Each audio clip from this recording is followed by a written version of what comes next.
This episode is brought to you by Liquid IV.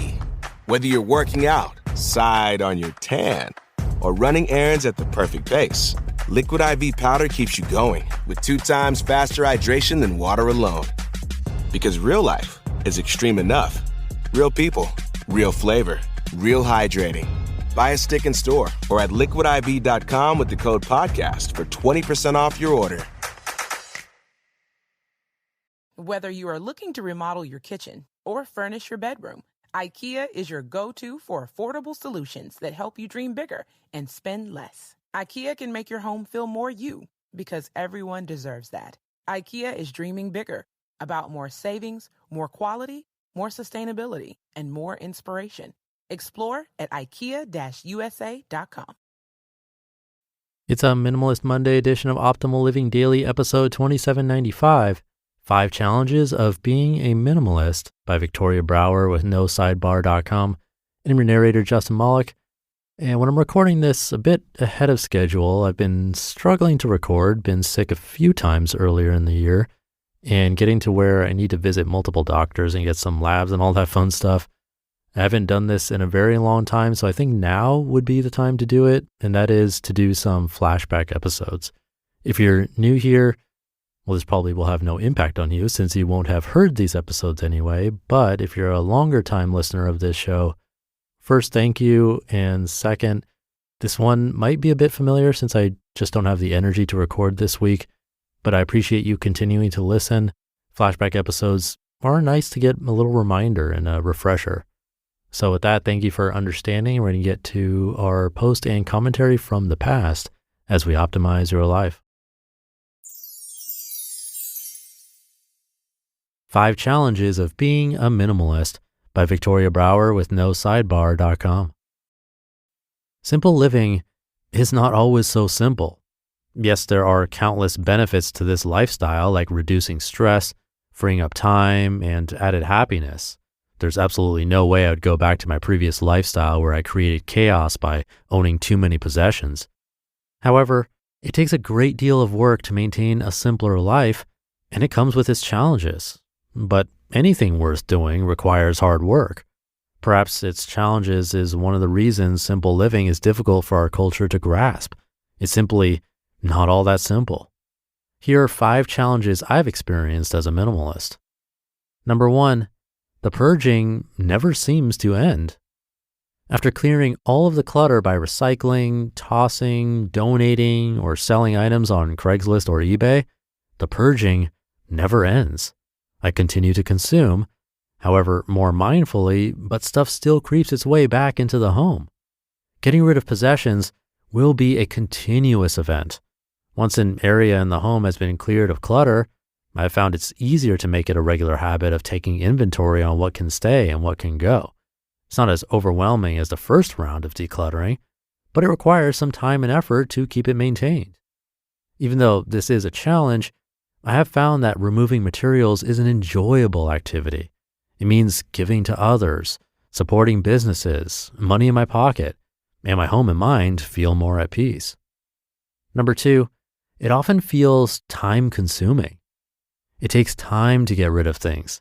Things need to be sorted, organized into piles, and put into their new homes. Whether it's driving to a donation center or resale shop, taking photos and writing marketable descriptions to sell on a website, it takes away from doing something more fun. Once the challenge of ridding non-consumables is complete, much gratitude will be had. Time will be saved when the next purge is worked on, and more freedom will be found when not organizing as frequently. Number 3, you have to embrace letting go. Decision-making can be difficult in the beginning. It's especially hard for anyone that is attached to their things or when ownership of an item is shared. One person might be emotionally attached while the other isn't. It may take some discussion to get rid of things, but it's not worth arguing over. If decision-making gets too intense, then agree to talk about it later. When it's hard letting go of a personal or shared item, then ask questions like, what purpose is the item serving? How often is it used? Does it bring happiness? Asking questions like this will help determine if the item is really needed. If this doesn't help when deciding on a shared item, then allow the other person more time to think, and they'll most likely agree that it's time to let go. And if that doesn't work, then it's time to compromise. It takes a period of adjustment to make a change. Heck, my husband and I are still working on getting rid of things after claiming minimalism in 2014, but our quality of life has already improved. Number 4, it challenges you as a family. It's a lot of work to care for a home, family, and pet. My household became a minimalist home soon after my husband and I welcomed our first child. I was overwhelmed with keeping up with a home and yard, caring for a baby, cooking, and everything else that life involves. I was short-tempered and spread thin because there was always something to organize or clean, and I had little time for fun. This wasn't the person I wanted to be, so with my husband's help, we discovered minimalism. It has made my life much easier, and I'm ever so thankful. The challenge we have is receiving gifts, especially for our little one. We're fortunate to have a generous family, but our child has received an immense amount of things. Even though this may be the norm, it's unnecessary. Kids grow out of their toys and clothing so quickly, and their interests are constantly changing, so I'm purging items on a continual basis. The thought of getting more things can be stressful. It's a challenge I'm working on by using meditation, communication, and setting examples. Meditation is used to calm myself and to live mindfully. It helps me remember what's important and to live in the moment. Communication was used this past holiday season when my husband and I asked family to donate to the Hope Effect to help children in need instead of getting gifts for our family. It wasn't 100% success because we still got gifts, but we received generous donations and most gifts received were needed. We tried to set an example by asking everyone what they needed, or we gave consumable gifts. It was a great holiday and we were happy with the results. And number 5, we're constantly swooned by retailers. Retailers use science and art to get us to buy goods. Even though I live simply, I occasionally get sucked into the distraction at the store, the sale signs, the beautifully decorated home sections, or the latest clothing trends. Once my attention is brought back to reality, minimalism reminds me that I don't need to buy more than is needed. I've learned to fight against the urges, and I no longer have the cravings to shop. I'm more than satisfied with what I have and who I am. To get through this challenge, I ask myself 2 questions. Number 1, do I need to buy it? And number 2, why do I need to buy it? It works every time. You just listened to the post titled 5 Challenges of Being a Minimalist by Victoria Brauer with NoSidebar.com. For those who love online shopping, it's time to get cash back for your efforts. And now you can with our sponsor, Rakuten. Rakuten is an online shopping platform that gives you cash back for shopping thousands of brand names, from apparel to shoes to home essentials and beyond. You're already shopping, so why not save while doing it? Membership is free, and once you sign up, all you need to do is shop, and Rakuten deposits your cash back directly into your PayPal account, or they can send you a check. Sometimes I don't know where to start when I'm shopping, but Rakuten has even helped me find the best deals, sales, and coupons. They do the work of searching for coupon codes so you save time and money. They've helped me find great deals on names like Nike, Urban Outfitters, Zappos, and more.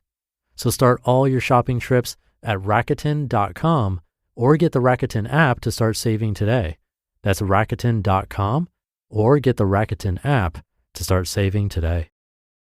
Nothing says summer fun like grilling outside with help from Whole Foods Market. From family reunions to hanging with friends, you'll find the perfect spread. Like animal welfare certified bone-in ribeye, top sirloin, and chicken kebabs. You can just imagine those perfect grill marks. Keep your wallet happy with sides and fixins from 365 by Whole Foods Market. Plus, beer, pie, fresh produce, the list goes on. Can't take the heat? Let them cater your event. Make summer happen at Whole Foods Market. Thank you to Victoria. The first one, purging never seems to end. That reminds me of the classic quote about minimalism and life in general, that it's a journey, not a destination. We all know this deep down, but it's easy to forget, and we start seeing the light at the end of the tunnel, only to realize that the light is just really another tunnel. You don't really ever reach a point where you can say, yay, now I'm a minimalist, and then relax. because that same day you could buy something or a million things, and then you're back to square one. Instead, like exercise, like eating healthy, like taking care of your finances or relationships, it's one day at a time, behaving in a way that betters our lives and the people around us, even the earth around us.